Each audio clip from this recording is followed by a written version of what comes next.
Good morning, ladies and gentlemen. I was worried then. I didn't think my camera was going to work for the start of the stream. But it did. You're here, it's fine. You don't even notice. Good morning. My name is Graham Day, and I'm joined by a man who's moving his camera because he can. It's fallen down. That man that's adjusting his camera is Bibby. You obviously know that because we together are part of the ice cream team. And in true ice cream fashion, this is The Scoop, your daily dose of news from the world of video games. We bring you the biggest, the best, and the breaking news stories from all of the world of video games, and we give you our thoughts and impressions on those stories, and in return we want your thoughts and impressions on our thoughts and impressions so we can have a little bit back and forth. That's kind of how this works. It's important that you do because we are live on twitch.tv/ice cream uploads, and this is getting turned into a video that goes onto youtube.com/ice cream uploads, and it's important that you do get involved in the chat because your thoughts and impressions will be included in the video that we upload to YouTube. Anyone watching on demand on YouTube gets the ability to pause, fast forward, rewind, but they don't get to talk directly to Bibby as he moves his camera around. But you can. And also, a little bit later on in the day, we turn it into an audio podcast that goes on iTunes, Spotify, SoundCloud, and Google Play as well. So make sure, if you are live on Twitch, to use the time that you have at hand to get involved in that chat, which is exactly what Mr. Ads Plays has done, has used an emote that sounds a little bit like this. Hello. There we go. And Adsplits, thank you very much for the host as well. Much appreciated, dude. Good morning. We go live each and every single weekday at 10 a.m.-ish. So it's 10:43. We've been live for a few minutes now. So drop in. Make sure you keep that in mind. If you're just strolling around the internet and you want something to do at 10 a.m.-ish each and every single week there, then jump into the UK's #1 video games podcast, even if we do say so ourselves. But anyway, Bib! Yes. Morning. What did you get up to? You've been up to since we last saw Bib on the Scoop. Nothing! What did you do in lockdown? I stayed locked down! End of conversation. I get up again. You're never going to keep me down. Something like that.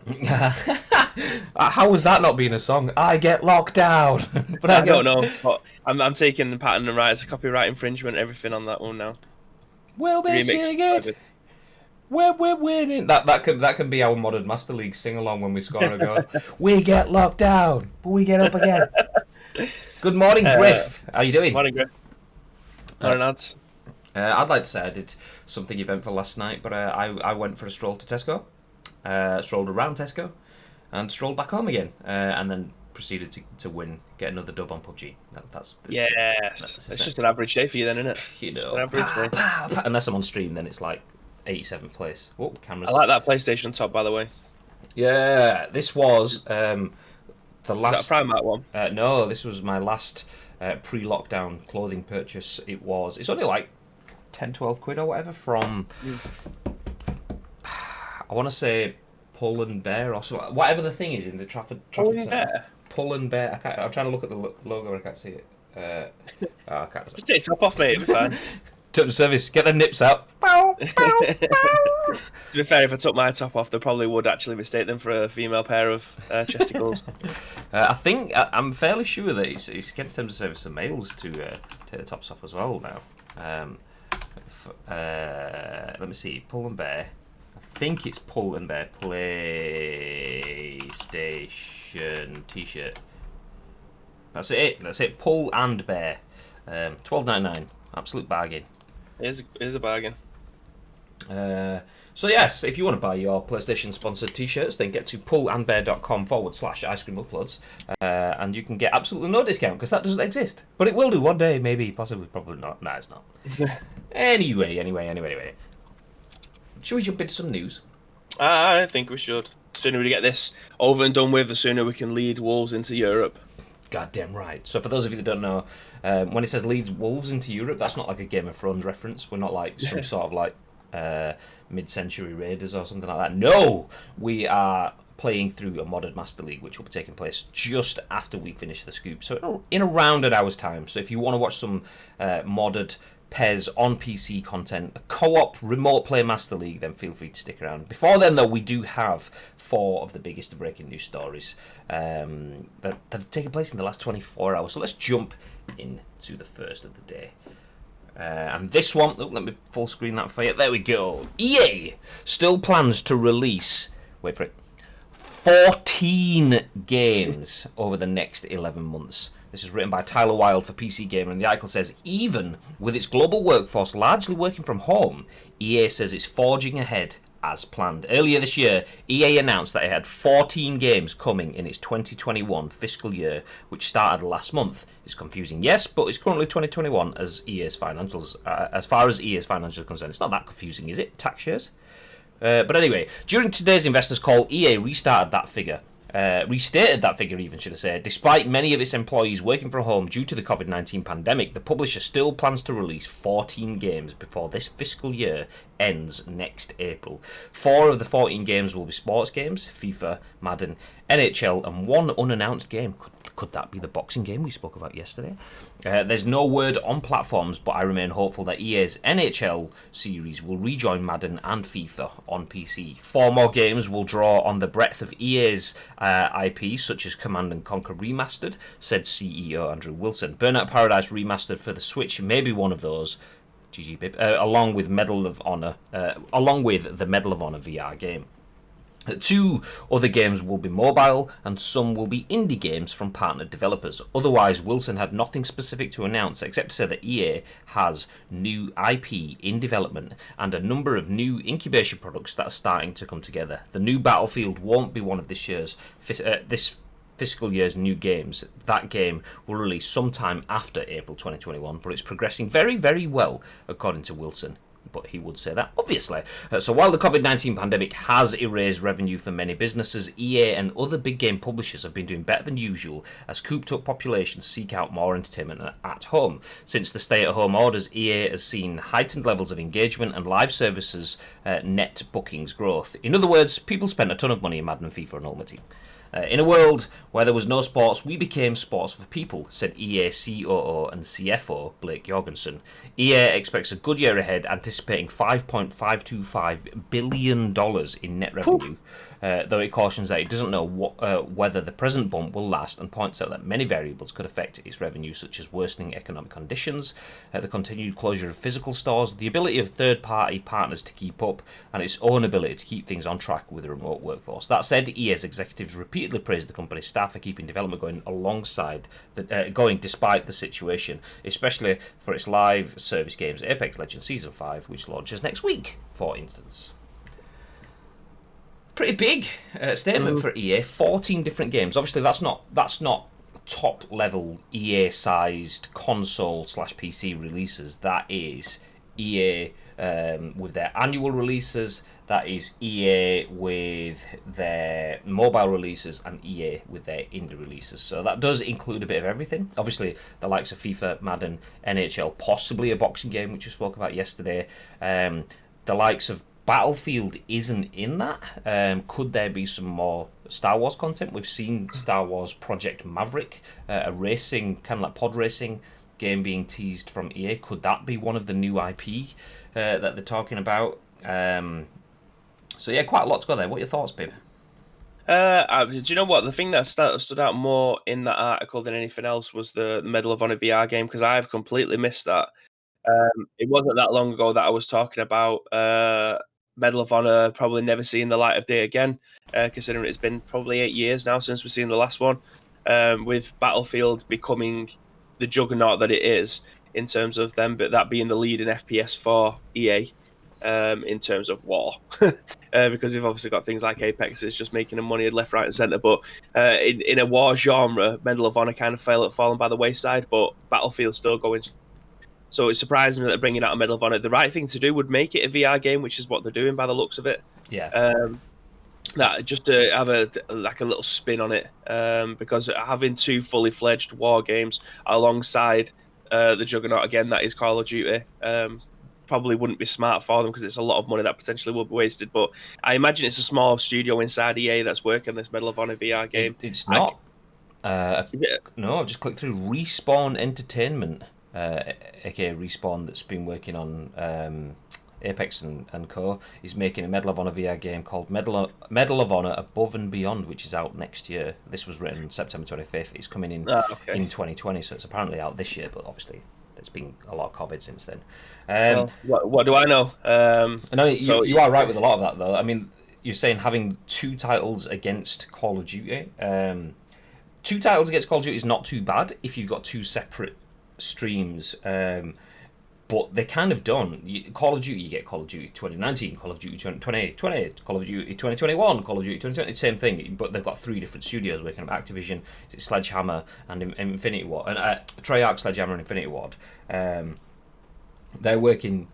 They get a 3-year cycle there, whereas EA hasn't been doing that. They've been having Battlefield 1 year, Medal of Honor the other, Battlefield 1 year, Medal of Honor the other, until about, like Bibby says, a few years ago, and then that kind of stopped. But the issue with that in today's climate is video games need continuity. People want to feel like they're building to something bigger, and we've just seen Call of Duty's announced that Warzone is here to stay. That's not a 2020 release, and it's going to get done later in the year when we get the new Call of Duty.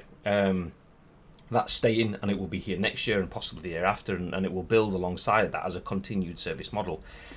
Whereas you look at EA's games, if they were going to do their one and the other, it's not Call of Duty every year, it's Medal of Honor, which changes to Battlefield next year. And then, I mean, that's a completely different game made by a completely different developer. Yes, it's owned by the same publisher behind it all, but completely different string. So any progression you've got in Battlefield, you can't carry over to Medal of Honor, and you wouldn't want to, because it's a different game. It plays different, it has a different aesthetic to it, there's different functions within the game, whereas Call of Duty is Call of Duty. Even though it's made by a different developer, it's the same mindset, the same string.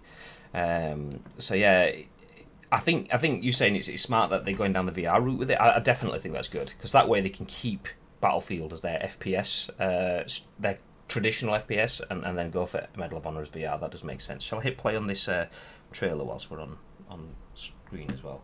Just opened up, I clicked through to the article within the PC Gamer article, and it basically said, for all you Medal of Honor fans out there who've been patiently waiting for another entry in the long running series, I've got some good news. Provided you own an Oculus Rift or were looking for an excuse to get one, the next Medal of Honor game is coming in 2020, and it's a VR game exclusive to the Oculus Rift. Medal of Honor Above and Beyond is being developed by Respawn Entertainment, makers of Titanfall 2 and Apex Legends. Set in World War II, Above and Beyond will take players from the initial French resistance to the Nazis in 1943, through the Omaha Beach invasion to the infiltration of the secret Nazi rocket bases at the end of the war. Above and Beyond will feature 50 different levels and all manner of environments and situations, from tanks on the battlefield to the interior of submarines to bombing missions in aeroplanes. There's even a level set on a moving train. So I'll hit play on the trailer whilst we continue chatting. Or not, because it's not going full screen. Great. To be fair, if you don't put it full screen on here anyway, it won't get flagged up on YouTube. If you just play it like half a screen or in smaller screen, as soon as you make it go full screen, it gets copyrighted on YouTube. Boo! Get out of here. But yeah, there we go. Medal of Honor Above and Beyond, starting to play through there. So, I mean, as well as Medal of Honor Above and Beyond, obviously with the stuff I mentioned, Star Wars Project Maverick, so the potential racing game. They haven't got a Battlefield, but we could maybe even see something else. Don't want a game director. Well, the 12-month period it's the 11-month period that they've got stated there. We are expecting Battlefield 6 to come to the PlayStation 5 and Xbox Series One X. That's inevitable. It's just whether or not we see that on the PlayStation 4 and the current Xbox cycle as well. Well, that there didn't it say that that's not happening in that period? So they're saying it's going to be happening after April 2021. So these, yeah, I mean that doesn't surprise me, because why would they want to spend all the time bringing it out on the current consoles when at the same time that the current consoles lifespan it doesn't technically end. The new one starts. This game will be coming out, so it doesn't make sense for them to be able to make 2 of the same game. Same with I think that's going to be the same for a lot of games, especially yearly cycled games. Or I mean, Battlefield 5, it didn't actually have a new one last year, did it? This is the same game that's been going now for 18 months ish. Yeah, exactly. They added the was it the Pacific expansion, which was the big sort of expansion, but before that, obviously, they added Firestorm. So they did add quite a lot to it. Not that Firestorm was particularly great, but they did add a lot to Battlefield. So yeah, that does kind of justify it being around for 18 months in that sort of sense. Did you see him just pull the pin out of the grenade? It bit it. Just like pulled it up to his mouth, bit the pin out and threw it. I would love to play a good VR game. And I know we're getting there now. We've had Half-Life Alyx, and just watching this Medal of Honor Above and Beyond, this looks pretty tasty. I've seen a few more over the last few days, which looks... There we go, actually. There's one. So right at the top of the screen, Pavlov versus Onward, 2 VR FPS games. And it's basically, imagine yourself running around Call of Duty in VR. That's pretty much what it is. But when I say Call of Duty, I don't mean like I mean like it's like playing the Middle Eastern levels on Modern Warfare or Modern Warfare. Probably more like Modern Warfare, because VR is more like Modern Warfare's graphics on the last gen kind of thingy. Obviously, it's not full 8K ray tracing scenery in 3D, but yeah, I would like to play some immersive stuff. There was another game in mind that I was thinking of that that wasn't mentioned on that list. It'll probably come to me a bit later on, because obviously we spoke about the potential for a Fight Night round whatever we're on. Would it be Fight Night round 5 now? Because they went from 4 to champion, didn't they? I think. Yeah. So there could be a Fight Night round 5 if any of Eddie Hearn's rumours are to be believed. There could be UFC 4. I think they got to UFC 3, so there could be a UFC 4 that's not mentioned in there. They don't. I don't think EA are still making golf games, are they? You were talking about that the other day. Yeah, so the last one they brought out was the Rory McIlroy one, which went down like a lead balloon. So I don't know if they're going to keep their hands in with that, because they lost a PGA license, basically. That went over to the golf club. So without a fully fledged EA game without any licenses, it's not going to happen, is it? Yeah. They're not going to step into those realms. They haven't put the legwork into building the editing communities that other games have got. So yeah, it's not going to happen. I can't see it. So Fight Night Round 4 didn't actually come out on consoles. It was a mobile game. Okay. Round 3 was the last one in the numbered format, and then Champion was the very last boxing game from EA for consoles. Well, you know what EA they followed the Xbox direction of just confusing names. So Battlefield 1 into Battlefield 5. So yeah, maybe we're going to get Fight Night 1. Fight Night 1. No. There'll be a remaster Fight Night. But then again, they can't remaster a licensed game, can they? Yeah. Not really. They'd have to license every individual box separately and so on. So it kind of doesn't tie in with that from a sports level. There was another game that I was trying to think of, because obviously we've got unannounced Fight Night game if it's going to be happening, unannounced Project Maverick Star Wars racing game if it does happen.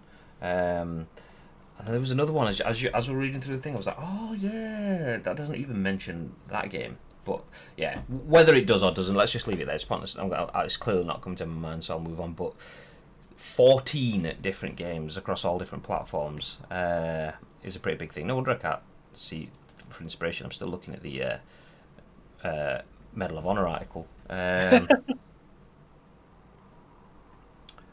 was the list? So 4 of the 14 games will be sports games, so they've confirmed FIFA, Madden and NHL. So we're either going to get boxing or UFC. That's what I reckon. There's no word on platforms, but they're hoping NHL comes to PC. 4 more games will draw on the breadth of EA's IP, such as Command and Conquer. That might have been it. Command and Conquer, wasn't there? Has that been confirmed? Command and Conquer remastered. They're doing a remaster one. Yeah, I think Luke's currently ripping his cock off in excitement about that. Yeah, he's been waiting for this for a long time. So yeah, that's confirmed. That's happening. Burnout Paradise remastered confirmed as well. For the Switch, maybe one of these is what it says, along with the Medal of Honor VR game. Interesting. Fight Night Reborn, PS5 and Xbox X late 2021. Well, that wouldn't include in this list then, because this only goes to April 2021. These 14 titles that they're talking about are between now and April 2021. Anything after that is the next tax year, so that would be included in that different projection. Good morning, Asin. Def Jam Fight for New York remake, please. Oh, do you know? That would be amazing. I remember playing that EGX, I think it was. Yeah, you don't see Def Jam on any games anymore. You don't see Def Jam on anything anymore. God. It'd just be the licensing again, won't it? Yeah. It's the only thing with games now. You can't. It's so difficult to be able to remaster an old game. Like you'd seen, Tony Hawk's Pro Skater 1 got remastered not that long ago, and it has since already been removed from Steam, Xbox Live, all these places that you were originally able to grab hold of this game. As now you can't get it purely because of the licensing. The music in the game loses its license. The whole game has to come down. It's shite. Yeah, it's not just music as well. I mean, music is usually the biggest part of it in video games because that's often when you're creating fantasy worlds, music is the bit of IP that you purchase from elsewhere to kind of slot into your fantasy worlds, and when you lose the license on the music, often that's bought for a set bit of time, obviously. But when you're playing with something like a skating game, then that's a bit different because you're using not just music as IP, but you could be using locations, which you might only have license to for set amounts of times. Also, skaters' image, so you will essentially rent use of their image for a set period of time. You buy a license to use Tony Hawk or whatever for a set period of time. Yeah. But yeah. It's okay. They can go all Pez with the license. Snoop Bogg, ZG. Snoop Bogg. That's amazing. Let's get like full on Pez it as well. You've got to have one that doesn't sound like it, but you exactly know what it is. Like let's throw in a Kanye North or something like that. What? Oh, okay. But anyway, as a nice tangent, I don't know if people was doing that on purpose. We can drop into our next article. Do you know, I've not even gone to the split screen. Let's go there now. Hi, Bigger Bib. There we go. Dropping into our next article today. It's kind of sticking with EA. Pro skater Jason Dill turns down Skate 3 mobile, confirms new Tony Hawk's game, written by GameCentral for Metro.co.uk. The article says, not only has a new Tony Hawk skateboarding game been leaked once again, but apparently EA wants to bring Skate back to smartphones. For the third time in the last couple of years, news has leaked out that a new Tony Hawk skateboarding game is underway, and once again, it's because someone in the game didn't realise it was supposed to be a secret. Lol. Or maybe pro skater Jason Dill didn't care, we're not sure, but either way, he mentioned on a recent podcast that he contributed to its soundtrack, which is exactly what Australian band The Death Set said earlier in the year. But while the new game is now something close to an open secret, what we didn't know before was that EA, or at least was, planning to make a mobile version of 2010 game Skate 3. It's alright, words, it's fine, it's okay.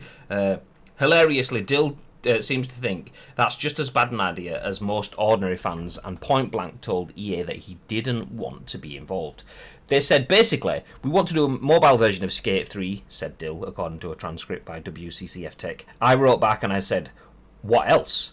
And she said, no, that's it. Dill's reply was as follows. Hey, no big deal, but nobody wants your stupid mobile version of Skate 3. Make Skate fucking 4 already, because, like, just do it.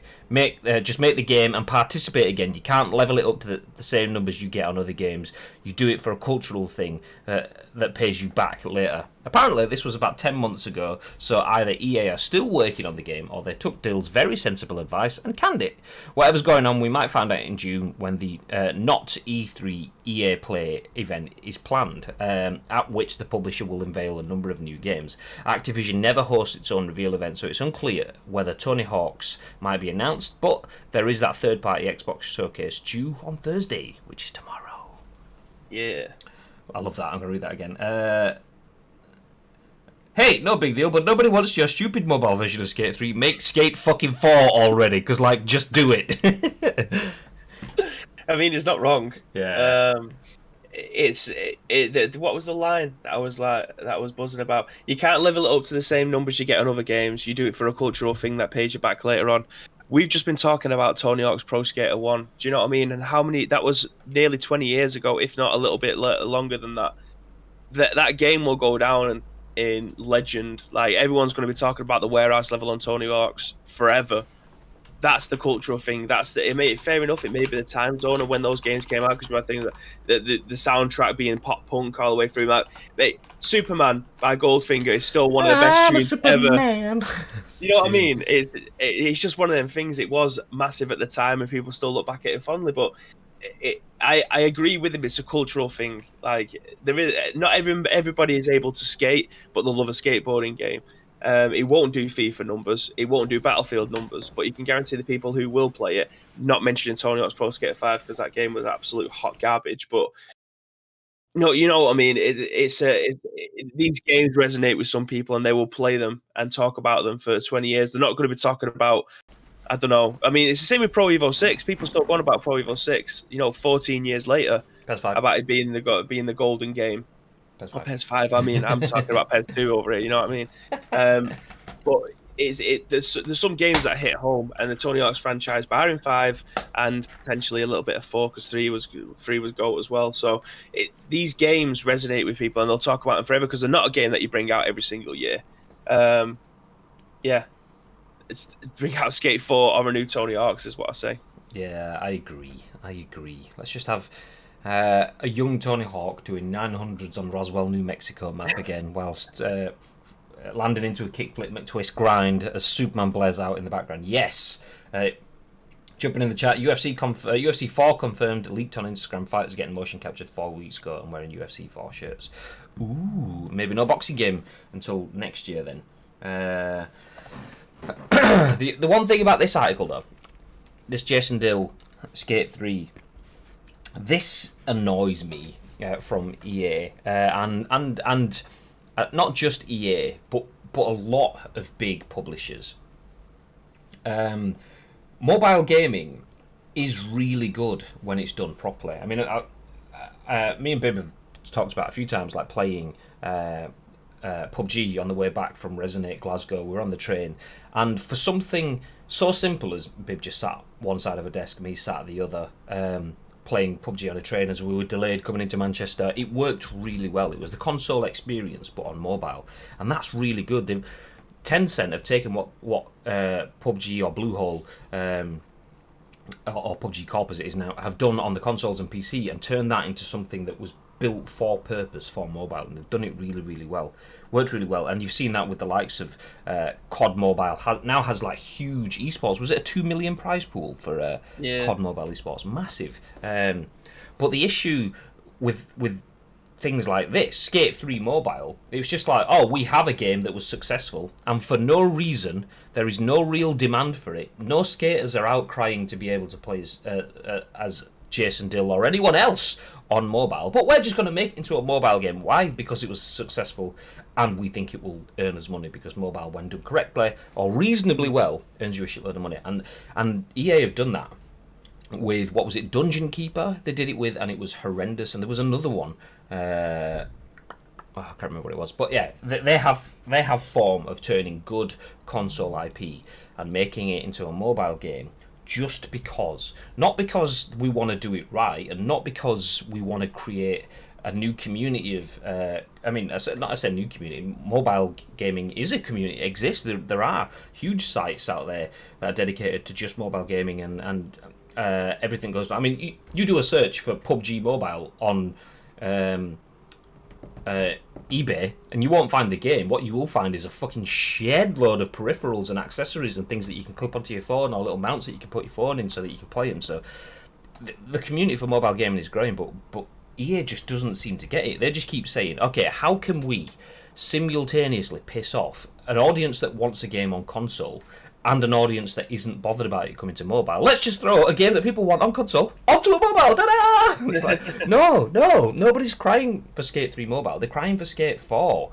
Doing it in that sort of sense. And I mean, maybe they have logic for it, but from the outside, it looks like a money grab. Okay, people want Skate 3, and we can develop for mobile easier than we can for a full-fledged console game. So let's just throw some onto the mobile. Doesn't wash. They have FIFA Mobile. I've never played FIFA Mobile, to be fair. Can you actually play the game on FIFA Mobile? I know that there's the ultimate. FIFA Mobile is good, you know. Is it? It doesn't surprise me. I play on my tablet. Doesn't surprise me. Just in the same way that PES Mobile is decent. It's obviously they've just focused on what they can put into a mobile fashion. I mean, I would much rather than playing Ultimate Team and rather than play my club on a mobile game, I want a career mode. I want the modded Master League that will be following this stream on a mobile phone. Maybe not modded because it's a mobile phone, but I want to be able to play through that story mode. And football games don't tend to have that anymore. That you used to get that on the 3GS generation. I used to be big into mobile gaming then, and I had pretty much every football game on my 3GS that was available. And then it started to go into this continued service route, which is nice and makes money for the businesses, but isn't the story mode that I want. I want fictional narrative. But the mobile version of FIFA Mobile is there's a game mode on it that I used to. That's pretty much the only game mode that I played on it. It was like a versus mode that it just put you in attacking situations. You didn't have to defend or anything. It just put you in attacking situations. So it'll lead you. The minutes will go up every time it put you in a scenario. The minutes would just tick up.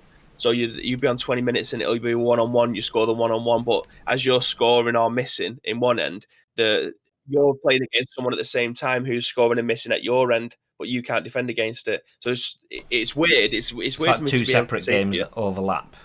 Yeah, pretty much. Yeah.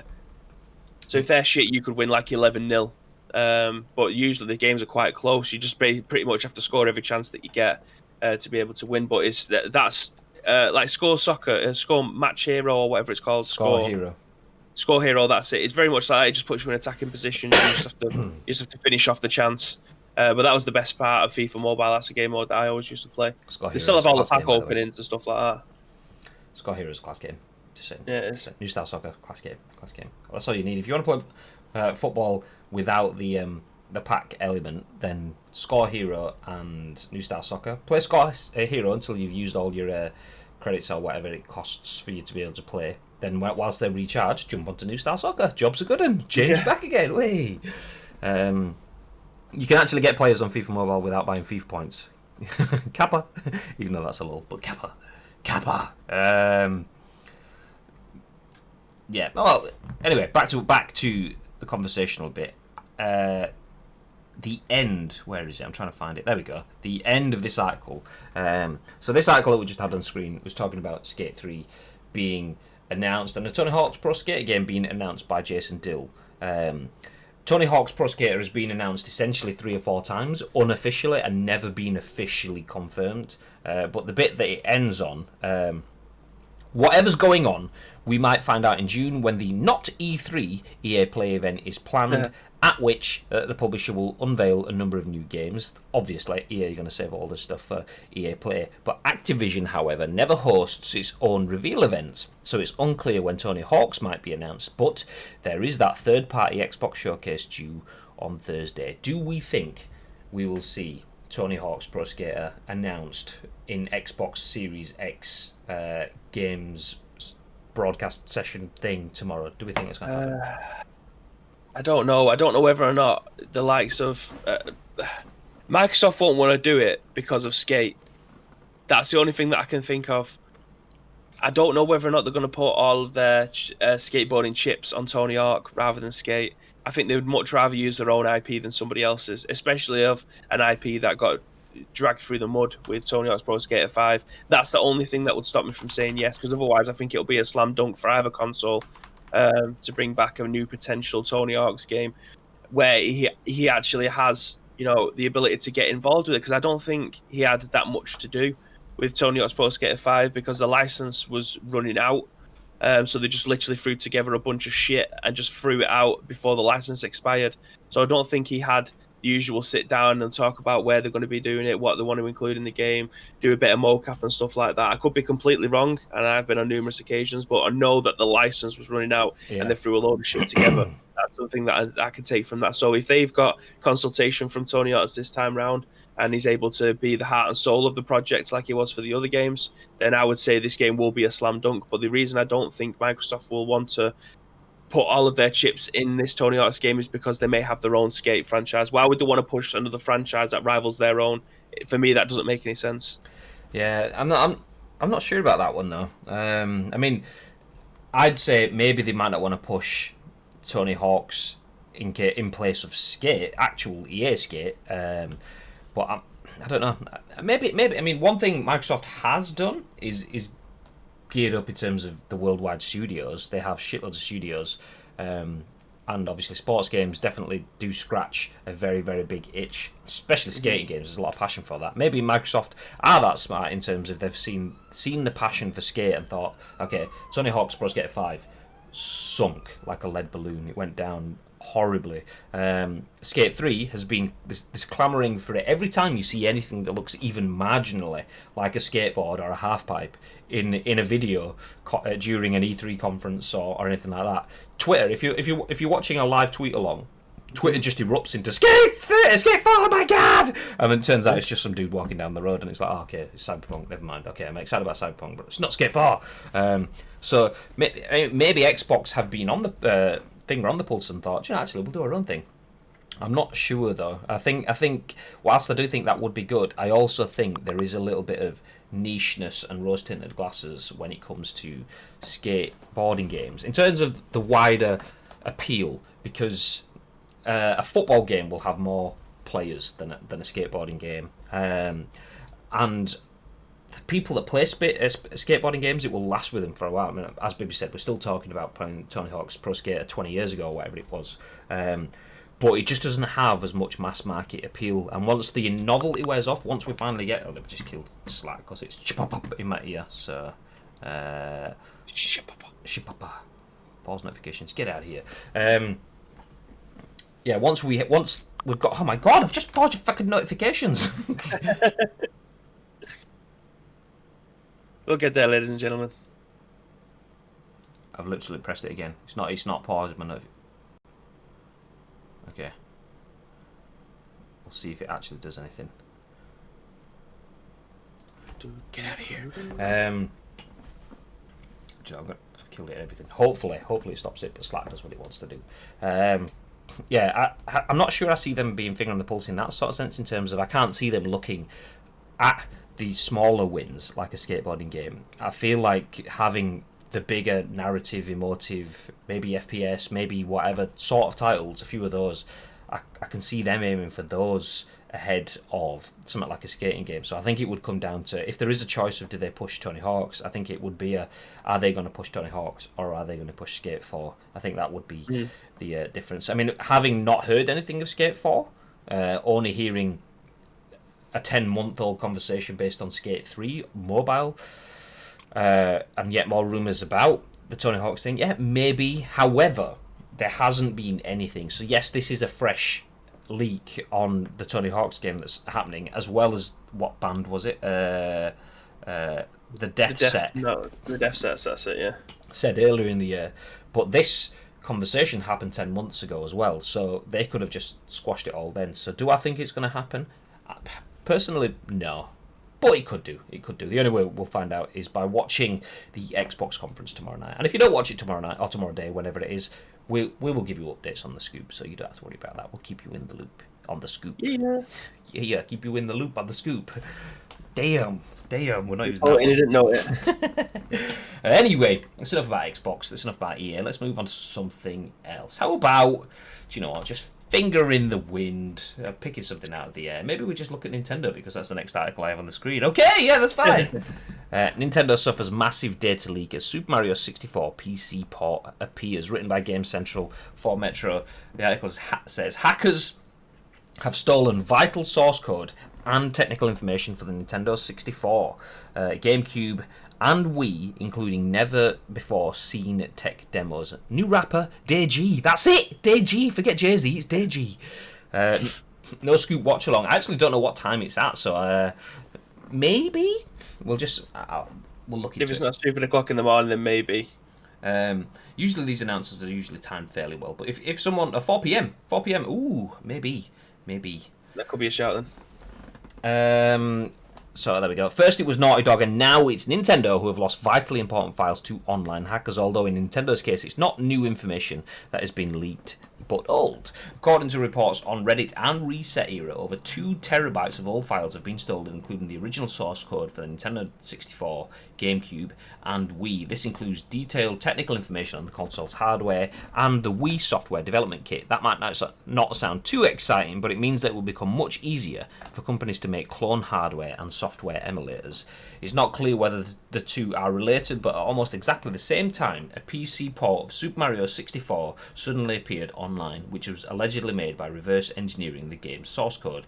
It features 4K resolution, modern visual effects like bloom and ray tracing, and third-party controller support. It's also going to get the creators sued into oblivion if Nintendo ever gets hold of them. Nice little line. Didn't realise that's where that line was going to go then. Anyway, although that'll be nothing compared to what they do. To what they'll do to Broad On, a company who helped make the Wii hardware and software, but are apparently the ones whose servers got hacked. Damn. Although Nintendo will be furious, the negative effects are not as immediately obvious as with The Last of Us Part 2, and many fans will be fascinated to see the internal documentation for things like the Nintendo 64DD add-on and the Chinese iQue console. There's also apparently old Space World 99 demos and various tech demos that were used early in the development of the N64. As interesting as all that is, trying to spread Nintendo's company's secrets across the internet is not on, and it's clear that if the data had included the source code for the actual games, that would have been stolen as well. But for now, one of the most amusing discoveries so far is Nintendo's peculiar reasoning for why their online services use friend codes, which we've covered yesterday. So nice shoehorn in there. We don't need to cover that. Basically, they thought using a friend code, a 12-digit number, was more simple than using usernames, but it's not. Anyway, so Bib, over to you. Well, for me, I'm pretty excited to see a Super Mario 64 PC port that works flawlessly, because the only ones that you can try to get are usually laggy versions of an emulation. There is obviously ways that you'd be able to get perfect emulation using like the Nintendo, the NVIDIA Shield and things like that, but having, as someone who's not tech savvy, having a look at all the builds and things that they've had over the last 20 years, it probably doesn't interest me that much, but there will be people out there who will be able to make something out of all of this source code and make something pretty cool. Highly illegal because they haven't obtained it correctly and they shouldn't be using it. But I mean, it's video games, isn't it? If it's out in the wild, people are going to make fan games and source code versions of other games if they get hold of the original stuff, and there isn't going to be any cleaner source code than Nintendo's. So interesting. I imagine this is a lawsuit and someone's going to get banged up for life for hacking into this. I mean, if they can find the people, do you know what I mean? These people are incredibly smart and will be doing it. They wouldn't have gone in there. It's like if I was trying to hack something now, I wouldn't know what the fuck to do. I'd just be going in. They would be in my house within 5 minutes. You know what I mean? The police would be kicking my door down. But these people know what they're doing, and whether or not they're able to get found, I don't know. But if they release and everybody has access to the source code and things like that, then that's interesting. Yeah, you've got a feel for Broad On. Whatever Broad On is, they've helped create a Broad On company. Broad On Computers. Searching for brand on. Broad On Nintendo. Now all the links are just coming through to this company being the source of the leak for the PC port and co. There will be lawsuits. If the hackers ever get found, they will get absolutely strung up. Broad On will potentially have, I don't know if they're working on the Switch anyway, but they worked on obviously the 64, the Wii, and that sort of era. They worked on those with Nintendo. They will absolutely be getting strung up. Maybe never work with Nintendo ever again, because it's a very, very serious thing. And for a company based in a country that's so based on respect, so I'm talking about Japanese business culture. We actually spoke, second time in a week we spoke about Japanese business culture, or was that last week when we were talking about the working from home? Yeah, it was last week, yeah. But yeah, the company who helped make the Wii hardware and software, but they're the ones that apparently their servers got hacked. So they worked on the Wii hardware and software. They clearly must have had some involvement with the 64 as well, because they wouldn't have the full source code for the console if they were only working on that, unless they were using that as a base to build on for the Wii. But yeah, they won't be working on the Switch 2 or whatever the next console is. You can almost guarantee that with this level of thing. Good morning, Madge. How's things? Hi, Madge. Is it on YouTube or Twitch? We're talking about the Xbox event. Well, it'd definitely be on Mixer. That's for certain. I reckon there's a good chance it'll be on all, because I think Microsoft realizes that Mixer is their platform but isn't the biggest platform. So there are sessions last year, or the last ones that I watched anyway, were all on. Obviously they push Mixer, but it was on YouTube and it was on Twitch as well. With the nostalgia associated with Skate 1 and Tony Hawk's Pro Skater, there we go, I could see a new skateboarding game could be quite underwhelming. Could be. I agree. I mean, part of the reason we like Tony Hawk's Pro Skater is partly because of the rose-tinted glasses, partly because of the nostalgia, and partly because it came at the right time as Tony Hawk's Pro Skater arrived. The music from that time. Also, thank you very much for the follow as well, by the way. How do I say this? Is it my Aunt Kel? My Aunt Kel! I don't have an Aunt Kel, but I could do. But yeah, thank you very much for the follow, much appreciated. Yeah, part of the reason why Tony Hawk's was so good was because we had things like If I Die Before I Wake. Like Heaven is a Half Pipe came out at the exact same sort of time as that, as well as that sort 41. Yeah, exactly. Bands like that. It's what a time. So all those coming out at that point in time kind of made the game just pop at the right point in time. There was Jackass, which had like the Bam Margera's and stuff on TV as well. It worked really well. So now, will it resonate as much? I'm not so sure. But then again, there is a lot of skaters in the world, just like there was back then. This could essentially be the pop that brings them back into the limelight. Oh, baby's doing something. Anyway, bye, babe. Get out of here. Go on, get out of here. We didn't want him anyway. The question then for you guys in the chat. Obviously, we've seen Naughty Dog. Naughty Dog have had their source codes leaked. We've seen that, and we all know that that's wrong. It's horrible. I mean, particularly as for me because I've seen the fecking spoilers that the people have been leaking. OPM is always on around 3 a.m. ish on Kerrang. Yeah, Heaven is a Half Pipe. So we've seen Naughty Dog have their leak. Nintendo have had a leak. And I can't help. I mean, I'm not saying either of them is justified at all. They're both wrong. But I can't help being a little bit like Bibby in terms of, do I agree with it? No. Did I want it? No. However, it would be quite nice to see what happens with Super Mario 64 online. So the question is it more respectable to hack an older company, or is it just because we've seen it all? Well, I mean, I think.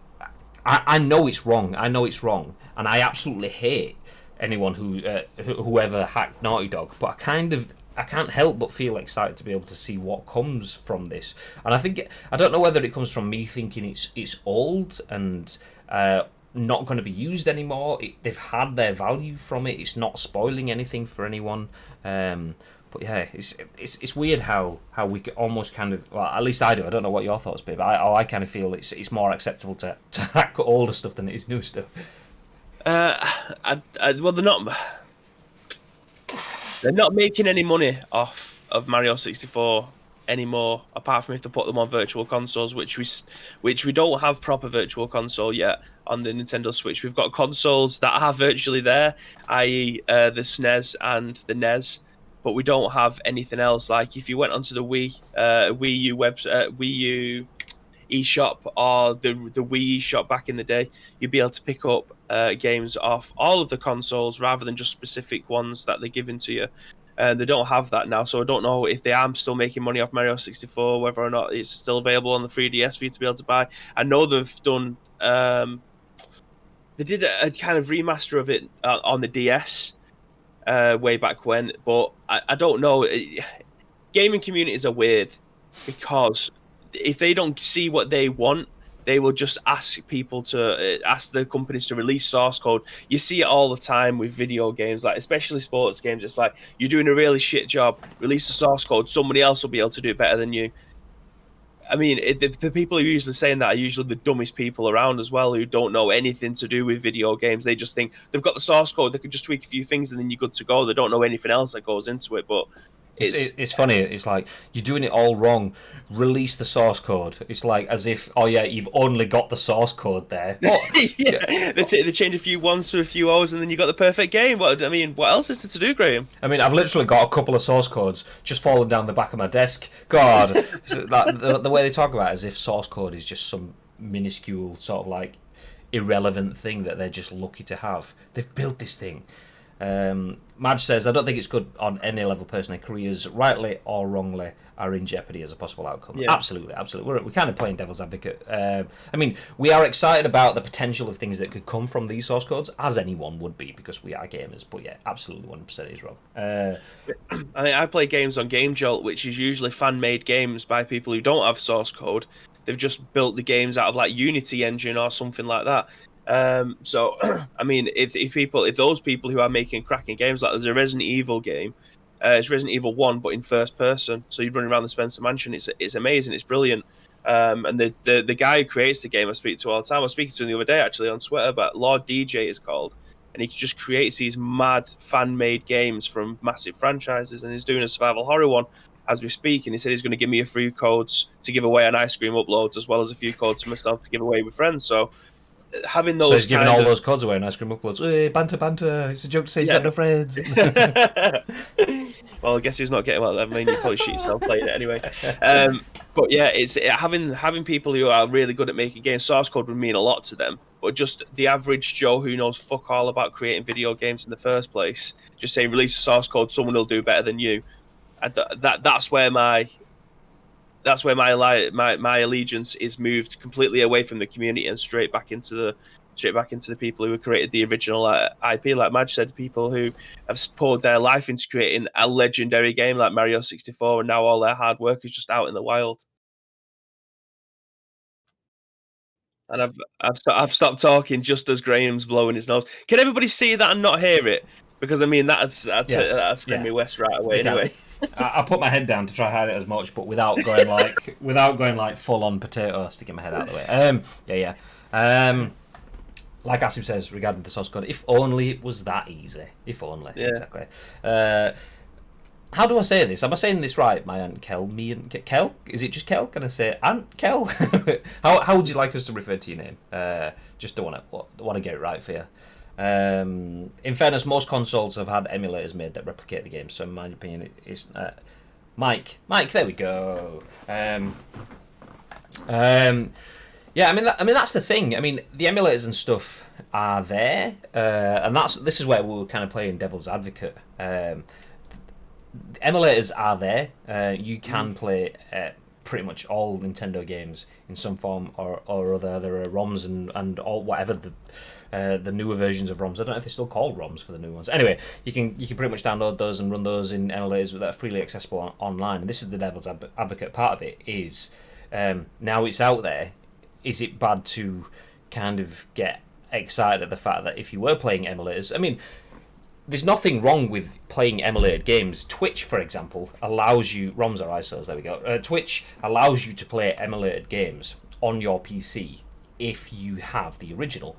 Basically, all the emulation does is gives you the ability to play your game in a platform. Say if you're playing on a SNES or a NES and you don't have the cables to convert the what was it, a coaxial cable or a SCART cable? I don't know what the NES used. I can't remember. I don't know if it's the right phrase. Anyway, whatever, the cable into HDMI. If you can't convert that, but you can play it on PC through a downloaded ROM, as long as you own the original, as long as you paid for your license of that, Twitch doesn't mind whether you play the emulated versions. So now that's been leaked, is it acceptable to be a bit more excited about being able to play better quality ROMs if you're going to be playing off of the actual source code of the games, or you've got the source code for the systems, that the emulators will be better, there'll be less bugs and so on.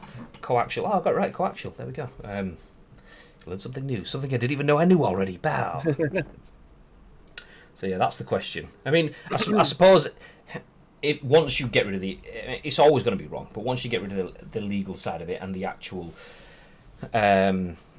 moral and ethical standpoint, then I suppose it is good, and we might see more from for the emulating communities. But if you are going to play an emulator, buy the original. You know, do it right. Got to say that, you know, because that's kind of the way it is.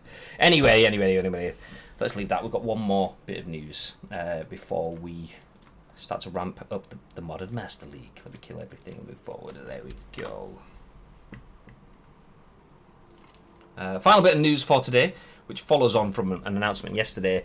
Activision yesterday confirmed that Warzone is a multi-year title. It will span all of Call of Duty, Modern Warfare, which is this year's title, and then into 2020, and hopefully beyond that as well. And on the back of that, Activision has now confirmed that Call of Duty there will be a Call of Duty 2020 release and 2 unannounced games. As part of today's Activision's quarterly earnings call, the publisher confirmed that Call of Duty 2020 release target is still on track for this year. Not only that, but 2 games from the publisher's library of IPs are getting announced as well. According to Activision, they expect to release a robust slate of content for the remainder of the year. That includes the next premium release of Call of Duty and 2 titles based as that said, on library IP from Activision. While it might sound weird for some to get confirmation for a premium Call of Duty game plan for a release later this year, given we've been subjected to it for over a decade, the ongoing COVID-19 pandemic has cast doubt whether this year's Call of Duty 2020 release would be pushed back. Speaking of which, we're expecting a Call of Duty 2020 to be announced sometime this month if Activision follows its yearly trend. And based on rumours, it'll be Treyarch once again at the helm for this alleged, oh my god, boots on the ground Call of Duty game. Yay! That may or may not be a Black Ops reboot. As for the 2 unannounced games from Activision's IP, we ran a story that mentions how Activision is developing a Crash Bandicoot The Wrath of Cortex remaster, so that could be it. That's written by Alex Coe for Multiplayer First.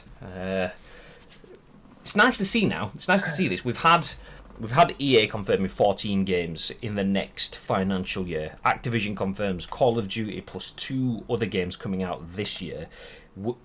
Within the last article that I had on screen, one of the things on the side says that EA confirmed that FIFA will be out in autumn this year and won't be pushed back later to next year. So do you know what? In your face, COVID, you dick. We're still getting the games and there's nothing you can do about it. Any thoughts onto what the other games could be from Activision, babe? Tony Hawk's Pro Skater. I think that, considering that's what we've been talking about today, and it's an Activision title, the leak has apparently come out about someone we're already working on Tony Hawk's Pro Skater. I do think that could be one of Activision's next ones. It could also be a new Spyro the Dragon game. I don't know. Both of the remasters sold really well for Crash Bandicoot and Spyro, so it could potentially be either one of those 2 games. We've had Crash Team Racing since then, so why not? Why not? We can dream. Boots on the ground. Boots in the microtransaction shop, says Madge. Pretty much. A new Fast and Furious game, Jesus Christ. I mean, the latest the Fast and Furious game that's coming out soon looks like a Xbox 360 game, so Christ knows what this one's... If there was to make another one, I don't think they will, because I don't think they're going to make any money off this one. 1 second. There you go. Boom. Oh, I don't see now. Yeah, just the word to... new games rather than unannounced, because unannounced is too long, too many characters. COD 2020 and 2 new games. I mean, the new Fast and Furious is going to be world class. I don't know about me. You sound like. Wait a minute. Black Ops 1 remastered. That'll be okay. See, I like Black Ops 1, but I just don't. The Black Ops series doesn't resonate as well with me. I know loads of people love Black Ops, and clearly we've had Black Ops 1, 2, 3, 4, 5, 27, whatever we've been up to now. Blackout came last year. Was that Black Ops 4? So we've had 4 Black Ops games. Didn't have a campaign mode though, did it, mate? No, mate.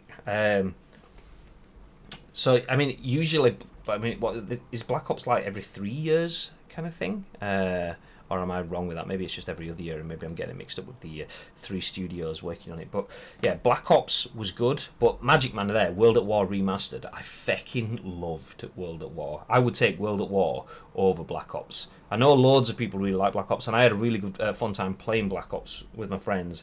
I didn't really get into Black Ops 2. Black Ops was kind of my last proper COD game until this kind of like reboot over the last few years. I say reboot, when they stepped away from space, then I started to get back into the games again.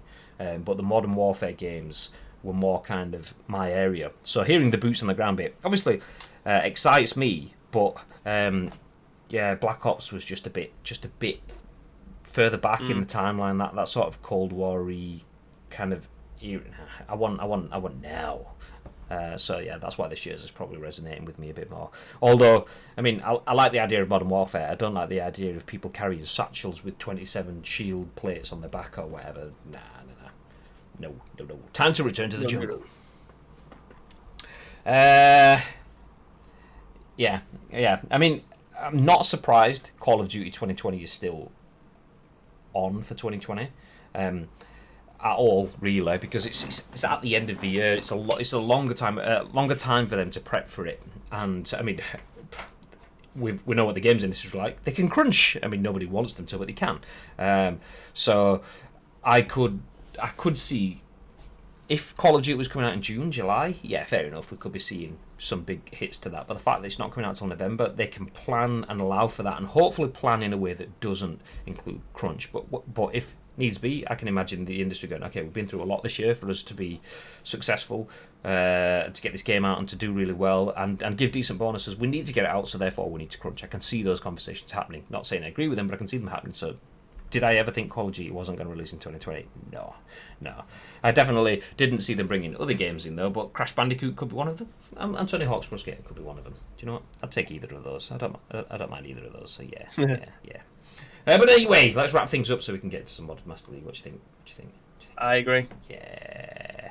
Ladies and gentlemen, thank you very much for joining us for today's edition of The Scoop. Long story short, let me run through the news for you again if you hadn't seen it. EA plans to release 14 games in the next 11 months. That's more than a game a month. God damn it. So there is a lot to try your hands at. That's not all console. That does include PC, mobile, and some indie titles within that too.